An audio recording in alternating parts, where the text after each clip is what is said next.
Namaste. Welcome to the Ilongga Yogi podcast. My name is Kate. I'm from Iloilo City. I am a certified yoga instructor and I own a yoga studio here called Body Love Yoga Studio. I share content on yoga, mindfulness, fitness, mental health, self-care, and wellness. Before we get into it, I want to let you know that I teach classes both at my yoga studio and online. So if you're interested in taking a class with me, just head on over to ilongayogi.com/bodyloveyogastudio for the schedule and rates and to book as well. I'm so happy that you're here with me today. Hello and welcome back. I'm very excited to be doing this because I will be traveling to Manila in a few days and I have always looked forward to this trip. It's a very, very short trip. I think this is one of the shortest trips I've ever done to Manila because I'm literally only staying there for 2 nights and 3 days. And actually, we are going to Manila, me, my fiance, and our friends, because we're meant to watch a concert. And this is a concert that I've always looked forward to. It's the Script. But it's kind of funny because I'm not super excited about the concert right now. I'm more excited about seeing my family and my friends who are in Manila and just sharing with them the news of like being engaged and like also doing this as an opportunity to give them my invite, like my save the date and everything, especially for the people who are there who are part of the entourage, which is mainly who I'm gonna be seeing anyway, and giving them like their gift. So and their like invite, kind of like I think they call that the bridesmaid. Or maid of honor proposal. So being able to do that and like seeing their reaction is just, I'm more excited about that more than anything else. So I know it's kind of funny, it's kind of ironic, but anyway, that's what I'm really looking forward to. And besides that, I think that the past week, I guess, since the last time I was on here talking about, I think the updates on my endometriosis and my bipolar, my mental health and everything. It was a bit like hard, just mentally, emotionally. I've been feeling very, very, very drained, very, very anxious, and I've been very anxious about like the craziest things. It's just like so much because it drains me, and I have had like really low energy lately and been feeling really tired, been feeling like almost kind of sick, but not really sick, you know what I mean? So yeah, just anxious about weird things like a catastrophe happening or like something happening to me or something happening to someone. I don't know. It's really crazy. I have moments like that. And I guess, that's just my anxiety. But anyway, I've been trying to focus on other things. Like for one, I've tried to rearrange my routine a little bit lately because I, again, have been feeling very, very weak, very, very just tired. So I knew that I needed to adjust something. So, for example, like in my typical routine, instead of forcing myself to work out every single day, I've stopped that. I just work out 3 times a week. And then I try to run. And then I try to do yoga more often or like Pilates, try other exercises instead of just like working out at the gym 5 times a week, sometimes even 6 times a week. So seeing how that works for me. And I've also stopped like forcing myself to get in a self practice, which is like a yoga practice in the morning. Just because I want to be able to work a little bit more and finish earlier. So I'm seeing if that's going to work for me and just like rearranging a few things in my day and seeing how that plays out. And other than that, I've also been trying to cope with like rewatching Suits on Netflix. And that's been really nice because that was a show that I really loved back in like when was that? 2017, 2018, or like way earlier than that.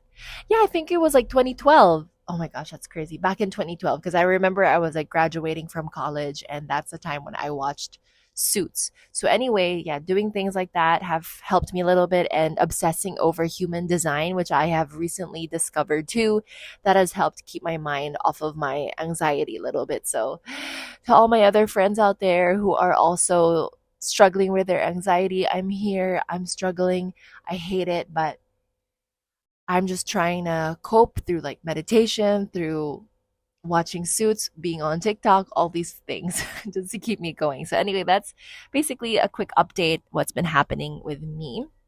And I have been looking forward to talking about this topic actually. And this was one of the reasons why I wanted to put out more episodes, like more podcast episodes here on Spotify and on YouTube, because I want to talk more about the studio and like the business of my yoga studio. And especially coming from somebody who's not really like an entrepreneur, doesn't really know what she's doing. I'm just literally a person and a yoga teacher first by heart. And all this like business stuff, I'm just trying to learn along the way. So I thought that would be really interesting to share that with anybody who's kind of similar, who's kind of the same thing as me. So we're going to jump right into it. And today I wanted to talk about why I'm still happy that my yoga studio won't ever make money. And I know that's kind of crazy to think and probably very pessimistic to see or like hear from somebody, but hear me out. I'll explain why. And just want to clear it out because when I first started the studio, I always just knew that, I'm okay with this not making a huge profit. And I think that studios are not really meant to make a huge income or like be income generating in anything. So I have already like made peace with that when I came into it. But of course the goal was to at least be able to cover like the expenses, the monthly expenses of the studio, because it's still a business, right? We still have electricity to pay. I still have somebody that I am paying for who kind of assists me in the studio, cleans the studio, all of those things. And of course the teachers, like especially including me, especially me who teaches most of the classes, all of the classes. I need to be able to compensate everyone. And the reality is that there have been months in the past, especially during the pandemic, where I wasn't able to even pay myself back for what my classes are worth. And typically, just so everyone has an idea, in Manila or in the Philippines, back when I was still teaching there, like in 2015, teachers would typically get about like 700 to 1,000 pesos per class. That's like a typical rate for like a regular class. It can go a little bit lower than that, it can go higher than that depending on where you're teaching, but usually that would be the rate. If you're like a senior teacher, a really senior teacher with a lot of experience and everything, then you could get a higher rate and all. And if you teach at privates, then of course your rate would be higher, probably about 2,000 and up. But that was like years ago, right? So now rates have changed. And of course, teaching in a smaller city, a province, I've had to adjust the rate as well. So, for someone like me who teaches every single day, I've adjusted my rate so that it's not going to completely um, put the studio in so much debt.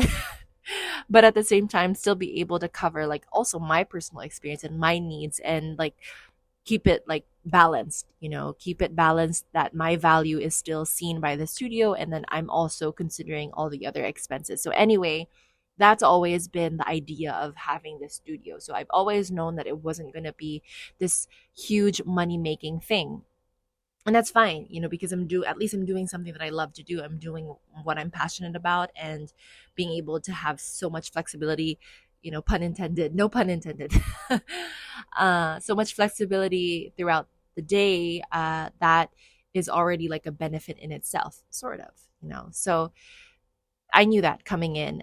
But also, I've always considered, of course, my mental health and my limitations.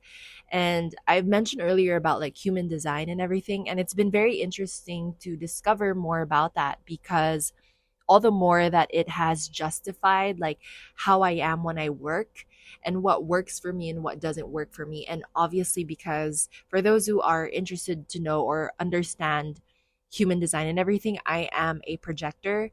And based on that alone, like I'm incapable of doing like the hard work, and I feel it in me that there's a lot of resistance when it comes to working myself too much, right? That's kind of what I mean about the hard work, not like being a spoiled brat or anything, but more of like when I push myself to work too much and to work too hard, I will burn out. I will burn out. I will be completely depressed.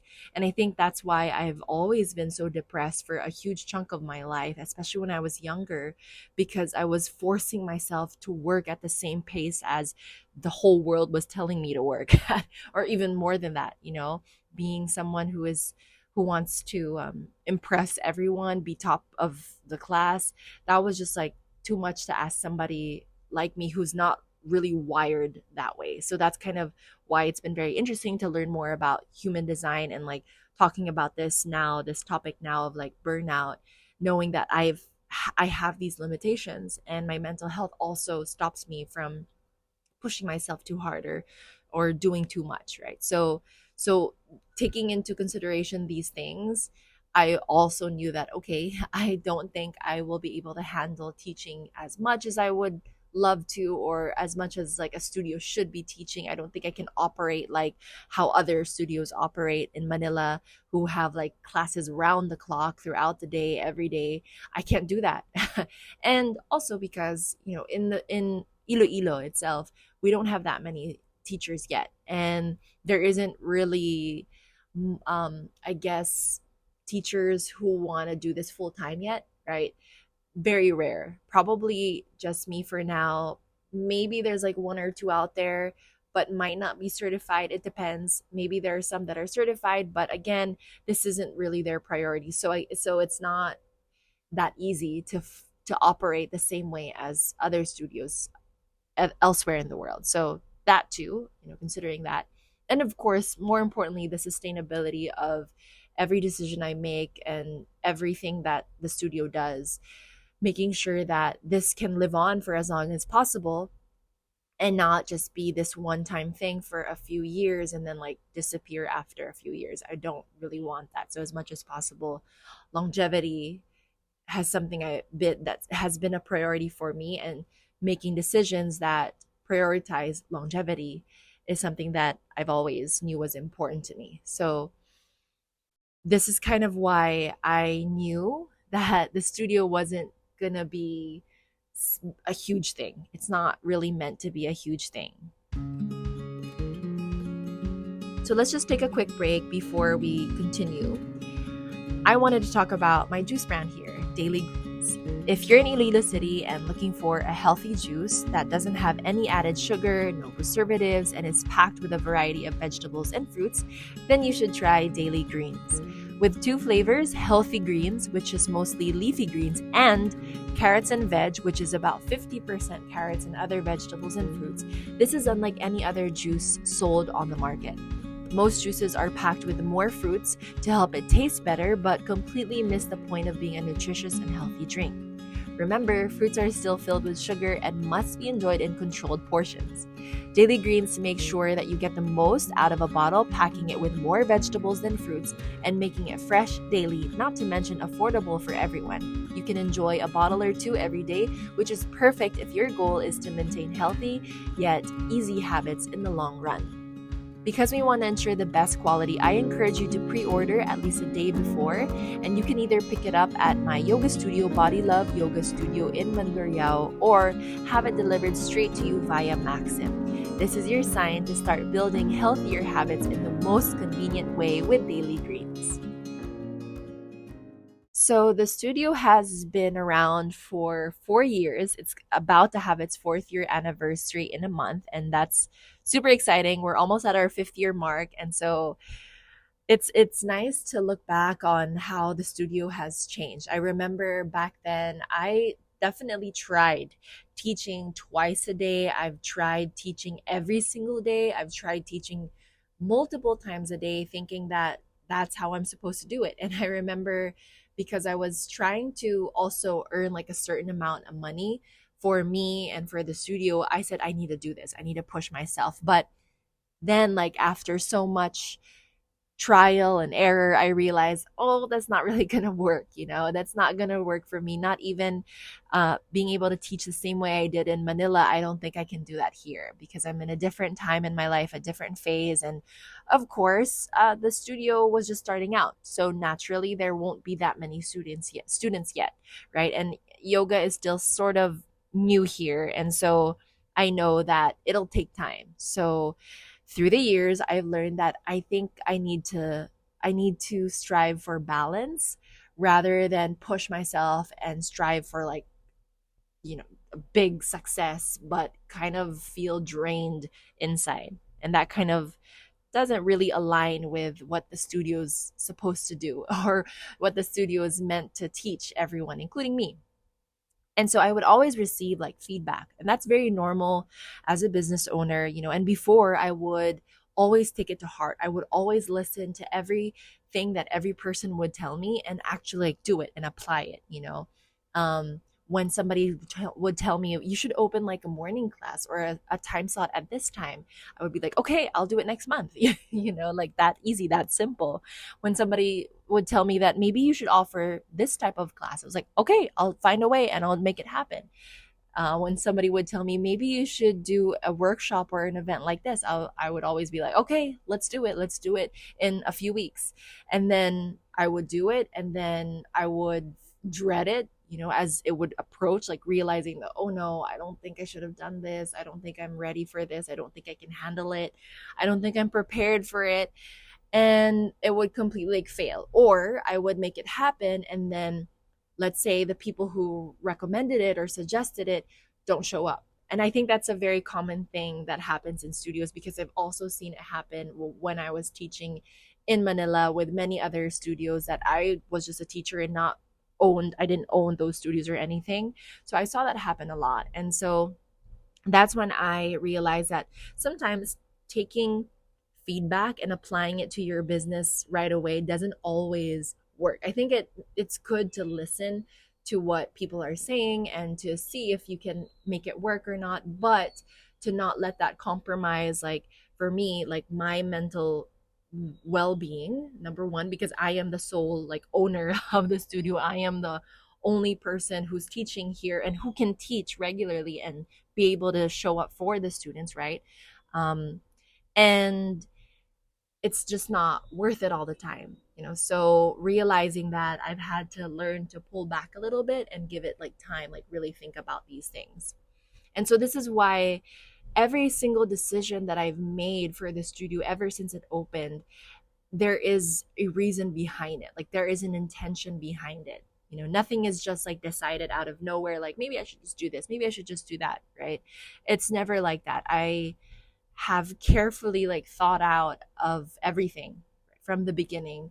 So every change that has occurred, trust me, there have been many days and weeks and nights of just like thinking about it, like figuring out, is this going to work, is this going to be better for me, and also considering everything, all the factors that are important to me, my mental health, um the what the studio stands for, what the main goal of the studio is, and also thinking of the students at the same time and finding like this middle ground for everyone, right? For everyone to just be able to align with one another. And that's not very easy to do all the time, but it is why the studio has its current schedule. For now, I teach once a day, and that's my limit. That is my limit in order for me to be able to teach almost every single day.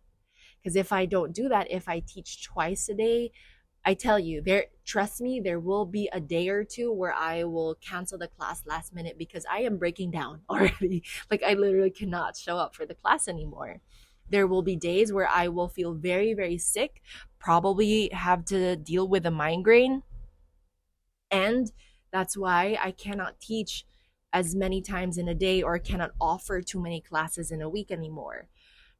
So trust me, everything that I've done, everything that is the studio right now, there's a reason behind it, there's an intention behind it. And I've always prioritized the longevity of the studio, my personal well-being as well, to avoid burnout. And because of that, I know that the studio has its weaknesses. Like, I know that there will be imperfections in the studio. I know that the service won't always be 100% because I work the way I do, and because I have my limitations and the studio has its limitations. But nonetheless, as long as I'm able to show up and there are students and students keep coming back, even if it's not like in big numbers, so be it. So be it for now. it is what it is. That kind of, to me, that already says a lot, because I know that this is like my boundary. This is my boundary. And even in like a business like this, I also need to set my boundaries, because I would also want my students to learn from that too, to see that, in everything that you do, you have to learn to set boundaries. If this is as far as you can go, then so be it. Everyone else will just have to adjust. Everyone else will just have to make space for that. And so that's why I'm still happy with where the studio is right now and with its success. Whether you see it as success or not, to me, I'm just proud of myself for being able to get myself to the studio to teach and face students, even when I was just breaking down like minutes before the class. Literally, that happened yesterday. I was so down yesterday. The whole day I was beating myself up a bit. I felt miserable because I couldn't get myself to do anything. I felt in my body that I was just so tired, and I felt it when I first woke up in the morning, but I tried to force it. Like, I tried to show up for things, but I just felt too weak. I just felt very weak, and forcing it just didn't work. And I was already asking another teacher if they can sub for me, because I saw that there were a lot of students signed up and everything. And before, I've done it where I've like canceled a class last minute because I just couldn't, I couldn't do it. Like, I had no strength in me to get out of bed and to show up, right? And that's a serious matter for somebody who has experienced depression or anxiety, like crippling depression, crippling anxiety, who can't get themselves to get out of bed and just show up and like even take care of themselves. That has happened to me. But yesterday, like, I took time right before class to just sit down, or actually lie down. I was lying down. I meditated a little bit, and then I do this practice where I talk out loud to my spirit guides, to my guardian angels, to the universe, and then just voice out like what I'm feeling. And I started out by just saying that, I'm grateful for this and that, but I'm not okay right now. And I'm kind of struggling to show up right now. So I did that before class just to help me show up and get to the studio. Another thing that I'm proud of is just being able to share yoga, share my classes and the way I teach, and the little learnings that I love to impart on my students too, and being able to do that to for the community here in Iloilo. You know, no matter how little that impact is, that to me is just something very special that I'm able to do, that I have been able to reach different people that I normally would have never known or met. So that to me is something that I have achieved that I feel very proud of. And then another one would be just being happy that the studio is able to compensate me and other teachers to continue doing what we love to do, even if I still can afford to buy certain things, like maybe buy myself nice things or travel to amazing places with my own money, I'm just happy to be able to do what I do and to be able to pay like my bills, or to just be able to save money and put into my savings because of my teaching, to be able to use like our certification, which is not very cheap. Being certified as a yoga teacher is like $3,000 US dollars. And so that's not cheap. It's almost just like going to school, going to college, getting your diploma. So being able to just teach and be paid to teach as well, to be able to do this because people value what you do, is something that I'm just happy about, proud about. And to me, my greatest achievement is not really how much the studio earns, or being able to pack the whole studio with as many students as possible. That's not really what I want.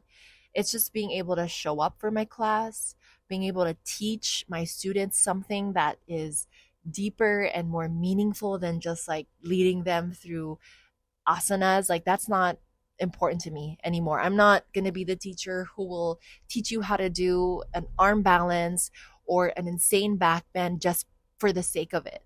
For me, the practice has always been about going deeper. Like, it has to be about going inwards and seeing yourself and understanding yourself and reflecting on your past, your traumas, your emotions, and then using that to help you lead a more mindful life. And to me, that's what's more important, to be able to show up for my class and to be able to do that, to be able to teach a good class, to be able to serve my students in the best way possible, and to make it to the end of the class without feeling like I'm about to shatter into pieces, because that's happened before. That's happened before when I have just been so filled with so much anxiety, and there has been like so much tension in me, and then I'm sad and depressed and like forcing myself to get to class even when I'm not mentally okay, not physically okay. And then at the end of the class, just feeling so drained and feel like I'm about to break down while I'm teaching the class. That has happened. That has happened. And it's not a nice feeling. So just being able to get through a class and feel like good, or at least a little better than I did when I stepped into the studio, that's more important to me. And this is the reality of having to run a business and be who I am. Just this person with a lot of baggage, honestly, and to be someone who struggles with these little things every day, but to me are just huge things. They feel like boulders, they feel like mountains, but to you may not mean anything, and that's just how it is. And if I force myself to not be this way, I think I'll just be even more miserable. I think I will never be happy in life. I will never be happy in life.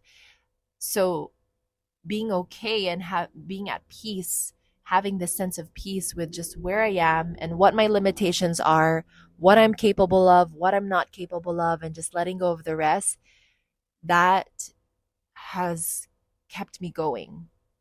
And this is why I'm happy with what I'm doing now. This is why I feel so proud, so accomplished and successful in my own terms, on my own terms. So every decision that I've made for this studio has always had an intention behind it. And maybe you'd see it as a selfish intention, but for me, ultimately, it's for the studio. It's so that 5 years from now, even if I have kids or I'm a mom or I have other responsibilities, I still want to be able to show up at the studio and teach and continue teaching for more and more Ilonggos, to be able to teach in different places too, and to never like hate teaching or dread teaching. And with where the studio is at, I have definitely found that. So again, just to recap everything, I started the studio knowing it was never meant to make big money. And I always knew that my mental health was going to be a big reason why I make certain decisions for the studio. Of course, to ultimately prioritize the longevity of the studio, but also to avoid burning out.